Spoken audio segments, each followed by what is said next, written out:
안녕하십니까. 지역인재 9급 준비하는 학생들, 이제 시험이 네, 4달 조금 더 남은 것 같아요. 이 4달이면 충분히, 잘 볼 수 있는, 시험을 준비할 수 있는 기간이라고 생각하고, 이 4달 동안 열심히 준비하면, 좋은 결과가 있을 거라고 생각합니다. 자, 그러면 이번 영상에서는, 1930, 40년대 현대시 대표작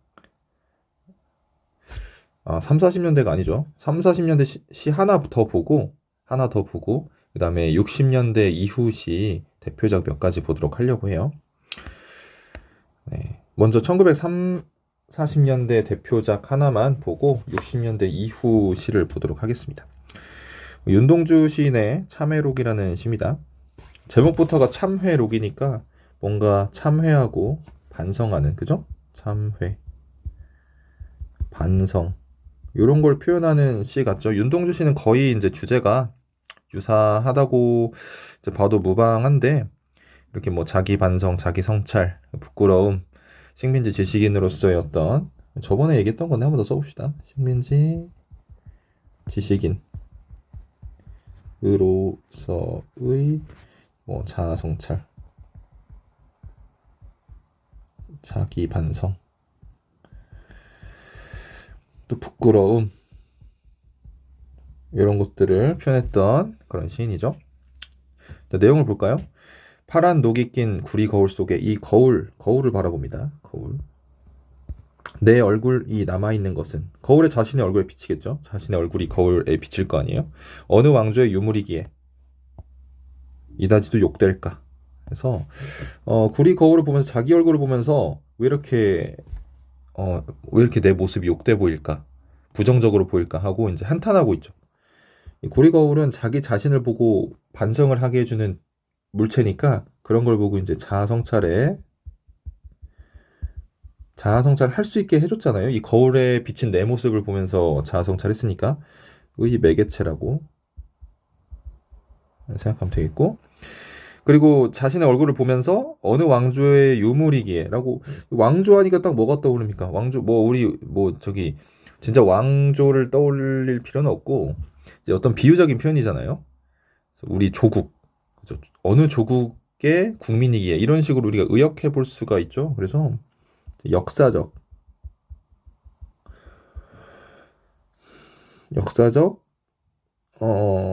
이게 좀 어려운 말이긴 한데, 자아로서의 나라고, 역사적 자아로서이다. 이게 이제 무슨 말이냐면, 좀 쉽게 생각하자, 우리가. 이런 단어가 우리 시험에 나올 것 같진 않으니까, 아까 얘기한 그대로예요. 식민지 지식인으로서의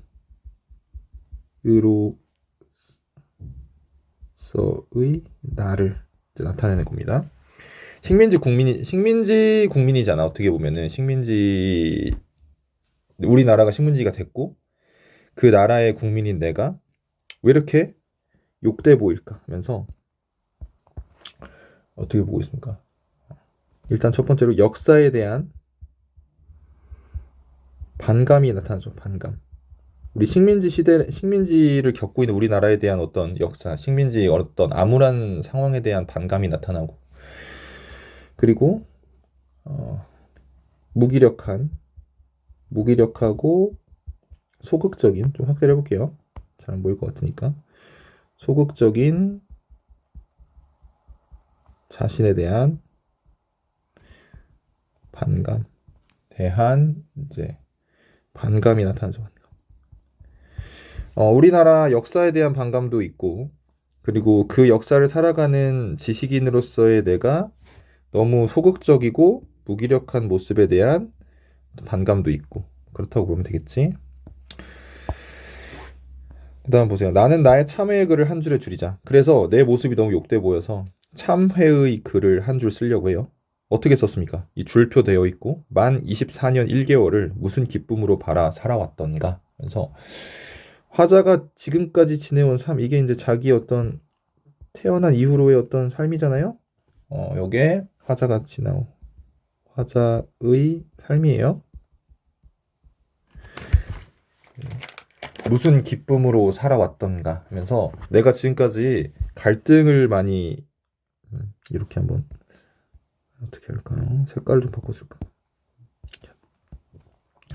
갈등과 고뇌의 삶을 살았다. 내가 살았음. 요거를 참회의 글로 썼어요.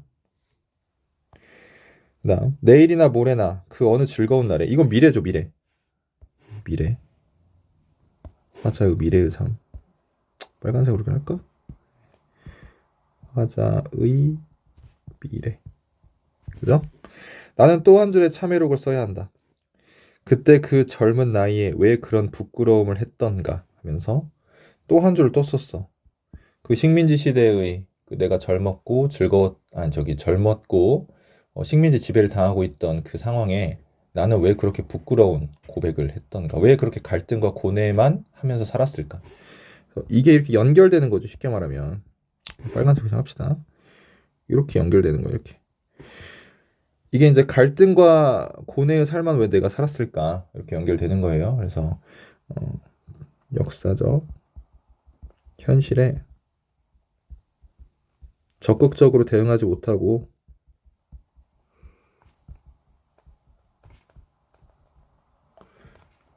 소극적으로 살아온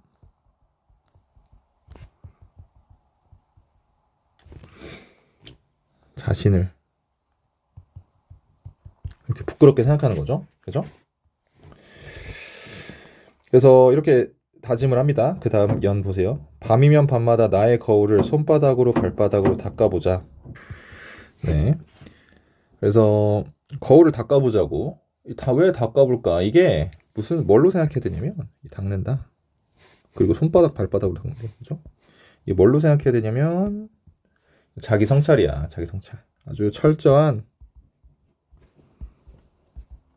자기 성찰. 그러면 어느 운석 밑으로 홀로 걸어가는 슬픈 사람의 뒷모양이 거울 속에 나타나온다. 이렇게 내가 철저하게 자기 성찰을 계속 하다 보면 나의 모습을 느낄 수가 있는데, 그 모습이 어떻게 보여지냐, 내 모습이. 이 운석 밑으로 홀로 걸어가는 슬픈 사람의 뒷모양이 거울 속에 나타나온다. 이렇게 돼 있잖아요. 그래서 이 운석은 한번 우리가 장면을 생각해 보자고. 이렇게 뒷모습이에요. 운석이 이렇게 떨어져요. 운석이. 근데 여기가 슬퍼 보여. 그죠? 이 운석은 위에서 아래로 떨어지는, 그러면 하강적 이미지. 하강적 이미지. 심상. 위에서 아래로 떨어지는 듯한 그림이 머릿속에 그려지면 이제 하강적 이미지고, 위로 올라가면 상승적 이미지라고 하고요.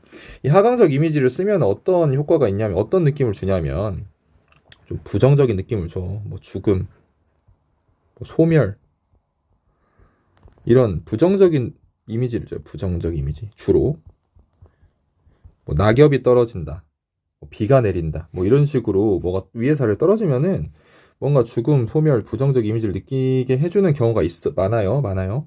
운석도 마찬가지고. 그래서 죽음의 이미지라고 생각하면 되고, 슬픈 사람의 뒷모양, 요거는 이렇게 한번,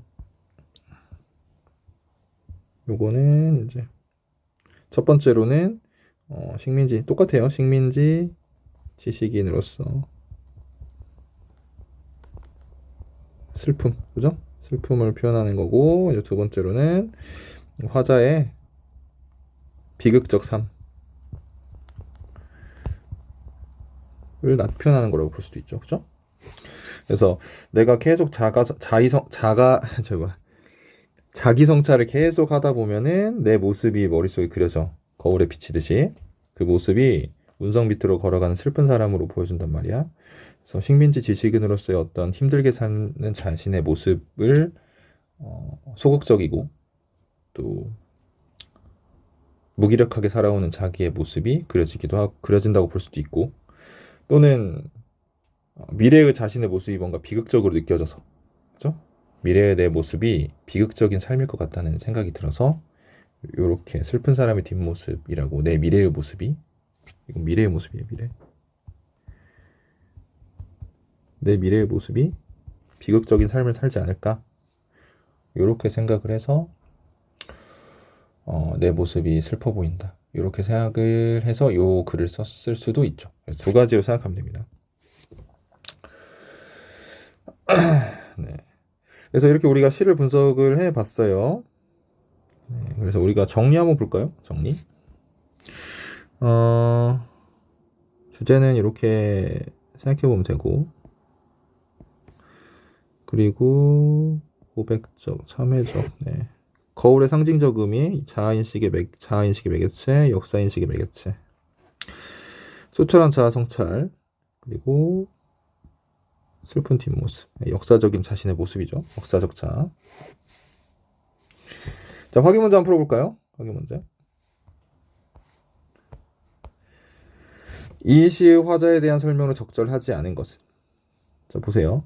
현실의 괴로움을 철저한 자기 성찰을 통해 극복하려고 한다. 맞죠? 적절하지 않은 거예요. 2번, 지난 과거의 역사 속에서 진정한 삶의 가치를 찾고자 한다. 지난 과거의 역사 속에서 이런 게 있나요? 이런 거 없죠. 진정한 삶의 가치를 찾고자 한다? 이런 거 없죠. 그렇죠? 뭐 과거의 자신의 현재 자신은 뭐 과거의 자신에 대한 부끄러움 같은 건 느끼지만 뭐 진정한 삶의 가치를 찾으려고 하는 건 아니죠. 3번, 지금까지 살아온 자신의 삶에 대해 부끄러움을 느낀다. 맞고, 자신의 삶에 대한 무기력함과 소극적인 태도 참여하고 있다. 맞고요. 정답이 2번이었던 문제였습니다. 자, 2번 보세요. 기억이 의미하는 바와 가장 거리가 먼 것은? 기억이 뭐죠? 여기 안 나와 있네. 근데 내가 보니까 이거 4번이네. 그죠? 뭐 이게 내가 보니까 무슨 시간이에요? 이게 체크가 안 돼 있네요.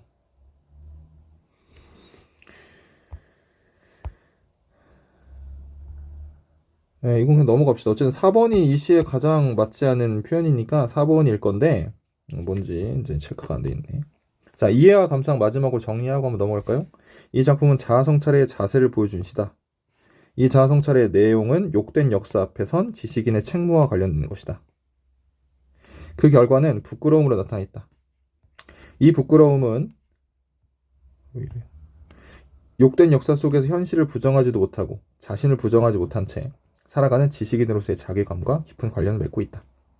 이러한 부끄러움은 시인의 시와 삶을 떠받치는 중심축으로 이 시가 보여주는 순결하고 꾸미 없는 참회의 자세가 소중한 의미를 지니는 것은 이 때문이다. 이렇게 되어 있네요. 그래서 우리가 이것만 잘 알고 있으면 돼. 이 시는 거울이라는 자아 인식의 매개체를 통해서 역사도 인식해보고 투철하게 자아 성찰하면서 자신의 모습을 떠올려보고 있습니다. 그래서 책임감도 느끼고 비극적인 자기의 삶을 예상하기도 하고 그런 참회의 시를 썼다는 거죠.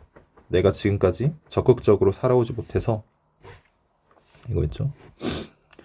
내가 지금까지 적극적으로 살아오지 못한 게 후회된다. 지금까지 갈등과 고뇌만 하고 소극적으로 살았다. 그죠? 그래서 내 자신을 성찰해보자. 그러면 식민지 지식인으로서의 어떤 슬픔을 느끼는 내 모습, 그리고 과거의 내 모습, 이렇게 현실적 대응 없이 소극적으로 산다면 비극적으로 살아가게 될 내 모습이 그려진다. 이렇게 해석을 하면 되겠죠. 자, 모두 수고했습니다. 그럼 다음 시를 보도록 할게요. 네, 신경님의 파장입니다. 파장. 신경님 시는 여기 우리 한번 이거 읽고 들어갈게요. 1956년 문학예술의 갈대가 추천되어 등단을 했는데 이게 중요해. 이 사람은 농촌 배경으로 해서 농촌의 현실을 구체적으로 그려내면서 민중과의 공감대를 높였다. 이것만 알고 있으면 돼요. 신경님 하면은 요것만 알고 있으면 돼요. 농촌의 현실, 민중과의 공감대, 요거 이게 제일 중요합니다. 그래서 이 신경님 하면 딱 떠올려야 되는 게 농촌의 현실을 시로 표현했다. 그리고 또 민중의 연대, 뭐 이런 걸 강조했다. 이 두 가지만 기억하면 됩니다. 그래서 사실 이 신경림 시인의 대표작, 뭐 갈대도 대표작이고, 다른 색깔로 해볼까요? 갈대도 대표작이고, 이 농무도 대표작이거든요. 이 두 가지. 그리고 파장보다도 농무가 더 교과서에 많이 나와서 농무가 더 중요하긴 한데, 비슷한 얘기기도 하고, 우리 교재에는 파장이 나와 있어서 이 파장 보도록 합시다. 내용 봅시다. 네. 왜 이러냐. 네. 못난 놈들은 서로 얼굴만 봐도 흥겹다. 이 못난 놈들이라는 게 뭘까요, 도대체?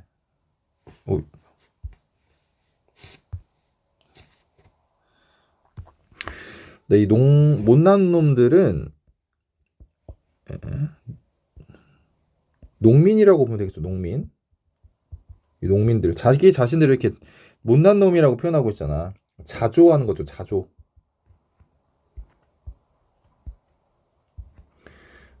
자조. 자조가 뭘까요? 자조. 자조는 스스로 비웃는 것이 자조예요. 왜 자기 자신들을 못난 놈들이라고 할까? 그리고 얼굴만 봐도 흥겹다 하면서 이게 이제 뭡니까? 이제 긍정적으로 살아간 농민들의 모습이죠. 힘들지만 어려운 상황에서도 그죠? 왜 스스로 비웃고 또 긍정적으로 살아가려고 노력하고 있을까? 그 이제 의미를 알고 있으면 돼요. 네, 밑에 보세요. 이발소 앞에 서서 참외를 깎고 목로에 앉아 막걸리를 들이켜면 모두들 한결같이 친구 같은 얼굴들. 자, 보세요. 이게 동질감을 좀 느끼죠? 동질감? 농민들 동질감. 호남의 가뭄 얘기, 조합 빚 얘기. 요거는 호남의 가뭄 얘기, 조합의 빚 얘기. 요거는 이제 부정적 현실이죠. 부정적 현실. 농촌 사회의 부정적 현실이죠. 약장수 기타 소리에 발장단을 치다 보면 왜 이렇게 자꾸만 서울이 그리워지나? 서울이 그리워지나? 농촌 사회가 살기 힘들다는 뜻이지, 그지? 농촌 사회에서 살기 어려움. 요걸 서울이 그리워진다고 표현했어요. 어디를 들어가 섰다라도 버릴까? 이 섰다는 저기 도박이죠, 도박. 주머니를 털어 색시집에라도 갈까? 이 색시집은 유흥이죠, 유흥. 술집이에요. 근데 이거는 뭐 현실 극복을 해주는 건 아니고 사실 어떻게 보면 일시적인 도피죠. 일시적 도피. 도피처. 해결해주는 해결책은 아니잖아요. 학교 마당 애들 모여 소주에 오징어를 찢다. 아주 소박하지. 소박한 파란색으로 모습. 어느새 긴 여름해도 저물어 고무신 한 켤레 또는 조기 한 마리 들고. 요것도 소박하죠. 달이 환한 마찻길을 절뚝이는 파장. 이 파장은 장이 끝났다는 뜻이야. 장. 시장 뭐 이렇게 5일장 뭐 이런 시골에 있잖아요. 이 장이 끝났다. 파장인데 한번 그려보자고. 이렇게 사람이 이렇게 이 화자가 걸어가고 있는데 달이 요렇게 빛나고 있고, 그죠? 달이 빛나고 있고 이 마찻길을 장이 끝나가지고 정리된 길을 절뚝거리면서 걸어간다. 요게 이제 핵심 표현이에요. 절뚝거리는 파장. 이게 이제 부정적이라기보다는 힘든이라고 하자. 힘든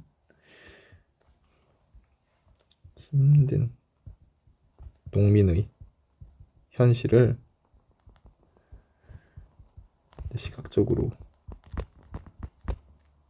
표현한 부분이라고 할 수 있겠죠. 절뚝인다고.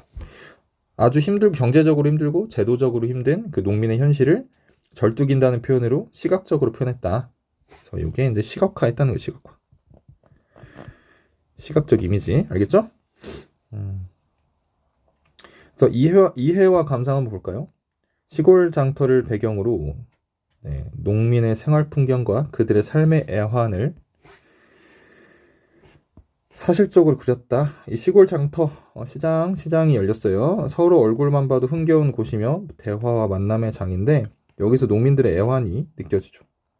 이걸 묘사해서 향토적인 정치를 서정적으로 형상화했다. 향토 쌤이 여러 번 얘기한 향토는 고향의 정치입니다. 고향의 정치. 고향의 정치. 서로 안부를 묻던 농민들은 대화가 점점 가뭄, 조합, 빚이라는 현실적인 문제로 바뀌면서 자탄의 심정을 표현한다. 이런 근심과 번민은 상경에 대한 미련까지 이어져서 70년대의 이농이 심각한 문제였다는 것을 우리가 떠올릴 수 있다. 그죠?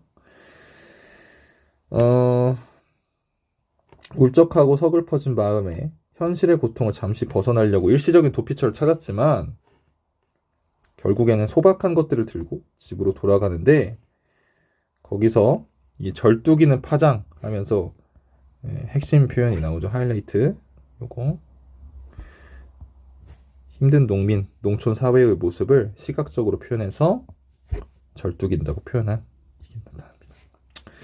자, 그럼 정리해 볼까요? 핵심 정리. 황폐어가는 농촌 현실, 궁핍한 농촌과 농민의 애환, 사음보 중심, 이건 몰라도 될 것 같습니다. 이건 몰라도 되고요. 일상어와 비속어의 적절한 구사로 진솔하게 드러냈다. 농민의 삶을 연속적으로 제시했다. 이 정도만 알면 될 것 같아요. 그래서 농촌의 현실, 어려운 현실, 그리고 농민들의 애환을 시로 담아낸 그런 시였습니다. 70년대 시였습니다. 넘어갑시다. 다음 시입니다. 이성부의 봄이라는 시인데요. 이거는 이성부 시인의 대표작이고, 그리고 이거는 작가가 어떤 작가인지 한번 보도록 합시다. 이성부 시인 여기서부터 보면 되겠네. 저항적 현실 인식을 바탕으로 민중의식이 드러나는 시를 주로 창작했다. 이거만 알고 있습니다. 그래서 이제 사실 뭐 우리가 간단하게 시 문학, 우리가 근현대사 한국사도 이 지역인재 9급에서 시험을 보니까 그 한국사랑 연관 지으면서 시문학을 공부하면 그래도 배경 지식이 있으니까 더 잘 풀 수 있을 거거든요. 그래서 뭐 예를 들어서 1920년대에서 1945년까지는 아무래도 일제강점기니까, 그죠? 요게 이제 배경이 되겠죠. 이때 창작된 시들은. 그리고 50년부터 뭐 이제 전후 어느 정도로 할까요? 뭐 아무튼 전후 우리 전쟁 시죠. 전후 6.25 전 어떻게 쓸까 이걸 6.25 이 전쟁에 대한 시가 좀 있긴 해요. 근데 이게 뭐 교과서에 많이 실려 있지도 않고 그게 그렇게 뭐 자주 출제되진 않더라고. 그래서 이거는 비중이 조금 낮다고 봐도 무방합니다. 이거는 시험에서요. 우리 9급 시험에서. 그 다음에 1960년대부터 이제 1980년대까지는 아무래도 독재 정권 있었으니까 요게 이제 배경이 되는 거죠.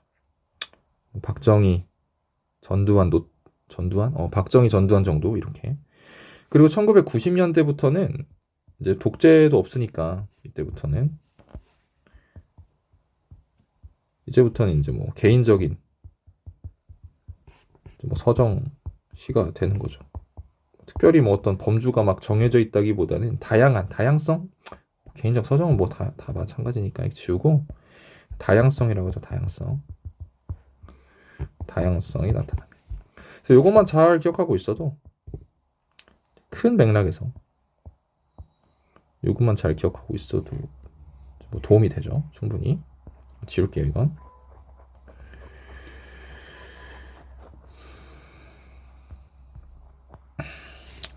자, 그러면 어쨌든 이성부는 저항적 현실 인식을 바탕으로 민중의식이 드러나는 시를 창작했다. 요것만 알고 있으면 돼요. 자, 이것도 민주주의를 염원하는 시예요. 우리가 뭐 미리 먼저 봅시다. 민주주의 염원.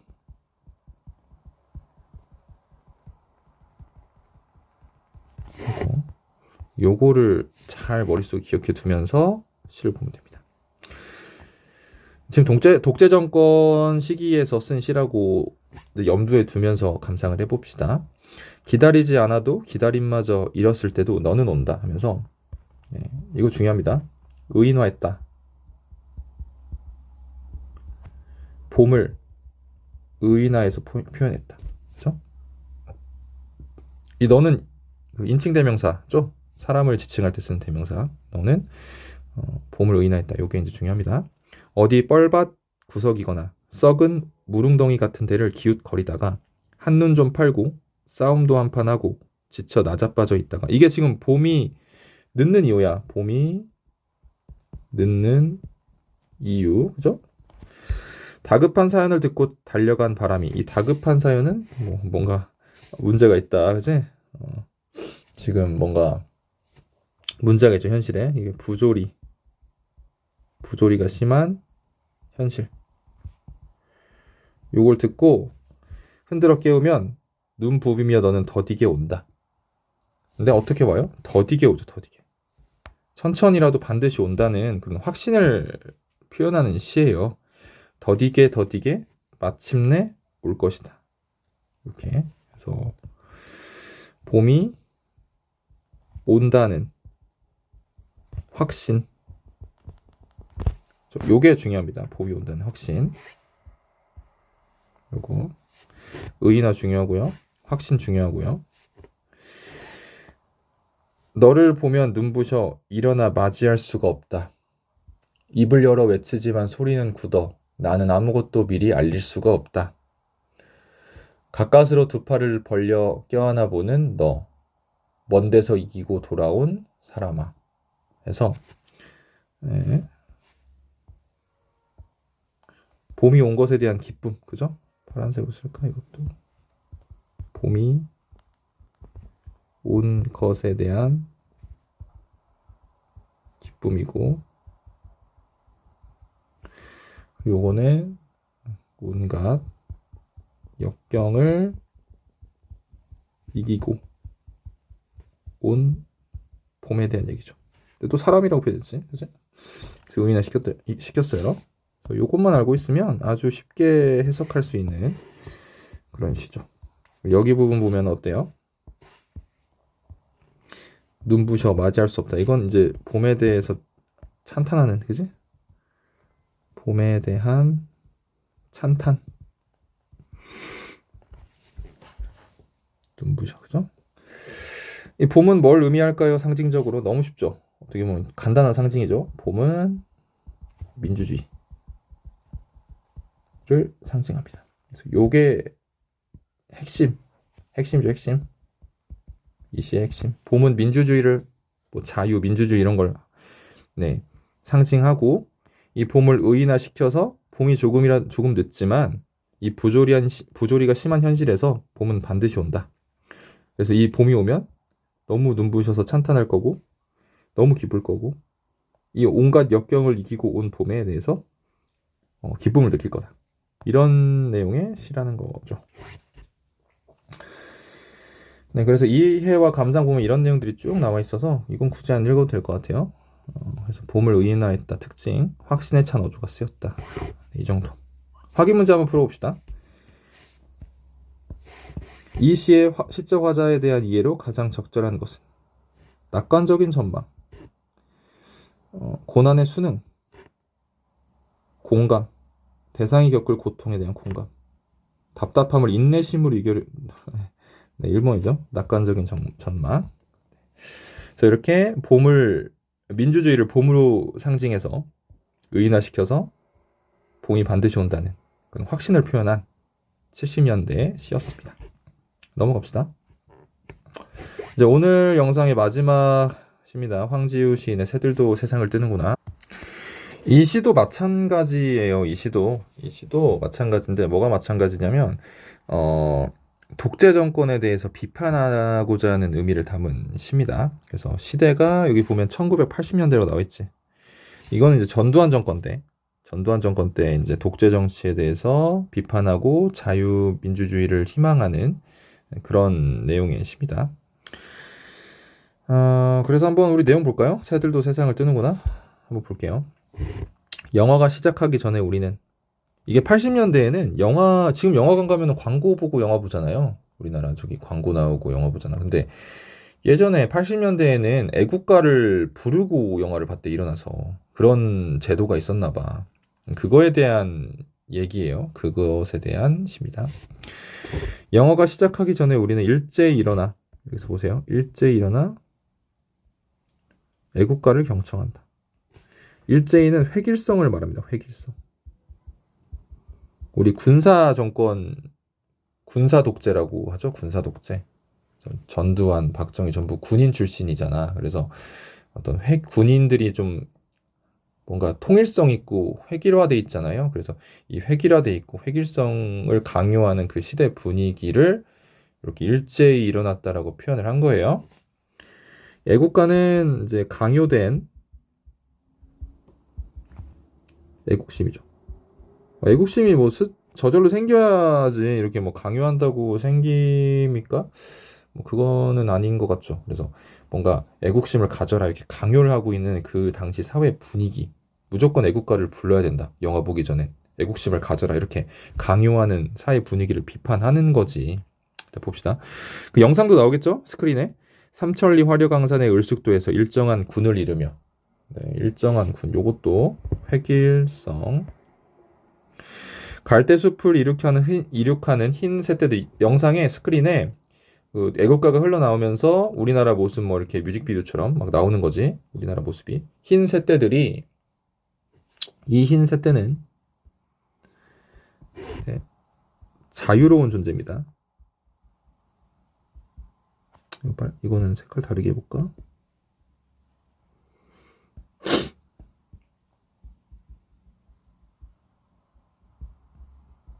그래서 화자랑 대비되죠. 화자와 대비. 자기들끼리 끼룩끼룩거리면서 낄낄대면서, 요 끼룩끼룩거리면서 낄낄대면서 요거는 어떻게 체크를 할까요? 낄낄대면서 요거는 이제 그 냉소죠. 냉소적 태도.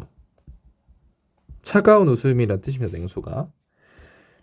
1열, 2열, 3열 횡대로. 이것도 다 네. 또 획일성. 자기들의 세상을 이 세상에서 떼어매고 이 세상 밖 어디론가 날아간다. 여기서 말하는 이 세상은 뭐겠습니까? 당연히 이 세상은 뭐겠어? 자유를 억압하는 독재 정권이겠죠. 자유. 억압하는 독재 정권. 우리도 우리들끼리 낄낄대면서 깔쭉대면서 우리의 대열을 이루며 한 세상 떼어매고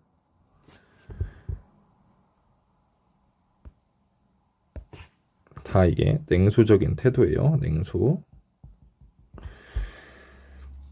이 세상 밖 어디론가 날아갔으면, 네, 요게 현실에서 벗어나고 싶은 마음이 표현된 거죠. 나도 저 새들처럼 날아가고 싶다. 자유를 원하는 거죠. 이 생각을 하는데 대한 사람 대안으로 길이 보전하세로 각각 자리에 앉는다. 근데 앉아버렸잖아. 그래서 주저앉는다 하면서, 네, 이렇게 좌절하는, 그치? 좌절감을 표현해서 좌절감. 나도 이 억압적이고, 다시 볼까요? 획일화돼 있고 자유 억압하는 이 우리나라 이 상황을 벗어나고 싶은데 벗어날 수 없잖아. 그래서 주저앉는다. 그래서 좌절을 하면서 끝나는 그런 시입니다. 자, 이해와 감상 볼까요? 이런 군사정권, 영화 상영되기 전 애국가를 부르도록 조처했는데 이런 폭압적 정치 현실로부터 떠나버리고 싶다는 생각을 했어요. 근데 자리에 주저앉고 말죠. 그래서 깊은 절망감에 벗어나지 못한 현실. 그리고 이게 있네 또. 쌤이 얘기 안 한 게 있네. 삼천리 화려강산은 역설적인 표현이다. 역설. 네. 뭐 이건 넘어갑시다.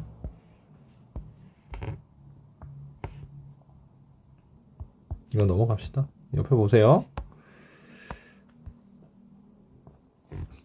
갈래 보세요. 자유시, 서정시, 성격, 현실 비판적, 풍자적 기법, 애국가에 대한 신성 모독을 통해 극적인 야유와 효과를 거두고 있다. 한번 보세요. 다시 한번 보자. 초록색으로 써볼게. 어딨냐? 여기 있죠. 삼천리 화려강산. 근데 현실은 어때? 현실. 정말 우리나라가 화려하고 아름답습니까? 현실? 군사 독재 정권으로 인해 좀 암울한 현실인데, 애국가에서는 삼천리 화려강산이라고 표현돼 있잖아요. 그래서 요게 이제 풍자적 기법이라는 거죠. 전혀 화려하지 않은데 화려하다고 표현하면서 야유의 효과를 주고 있는 거죠. 알겠죠?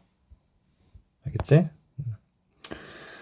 2번 보세요. 실제 현실과는 모순된 애국가의 상영 장면을 통해 억압적 세계에 대응하는 우회적 방법 보여주고 있다. 이것도 마찬가지고, 이렇게 전혀 화려하지 않고 아름답지 않은 현재 독재 정권으로 인한 그 어떤 강압된 사회 분위기를 반대로 표현해서 풍자하고 야유하고 대응하고 있는 거죠. 이 시를 통해서. 알겠죠? 자조와 빈정거림이 섞인 탄식의 어조다. 자조는 스스로를 비우는 거라고 했어요. 빈정거리는 건 이제 여기 나와 있는 거지. 전혀 아름답지 않은데 아름답다고 이제 가사가 나오는 걸 이렇게 빈정거린다고 보면 되겠죠. 반어법도 삼천리 화려강산 여기에 해당되는 겁니다. 반어법.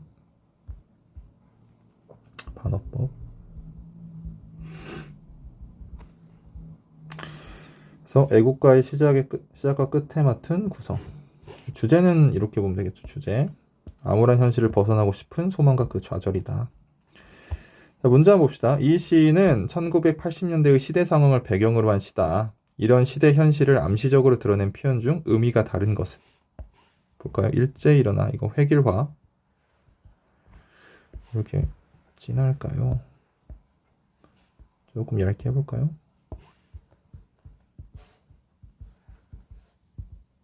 일정한 군을 이루며 획일화 받고 1열, 2열, 3열 횡대 획일화 받고 우리도 우리들끼리. 이건 획일 아니죠? 날아가고 싶다고 자유를 열망하는 부분의 첫 시작이잖아요. 그죠? 자유. 네. 이건 안 써도 되겠네요. 그냥. 요거는 획일화가 아니니까 정답이 4번이었던 문제입니다. 그래서 이건 되게 재밌는 시죠. 새들도 세상을 뜨는구나는. 획일성, 획일화를 비판하고 강요된 애국심을 비판하고 반어적으로 현재 아름답지 않은 우리 모습을 이제 스크린에서는 아름답게 표현된 것을 풍자하고 빈정거리고 야유하고 냉소적 표현도 나타나고요.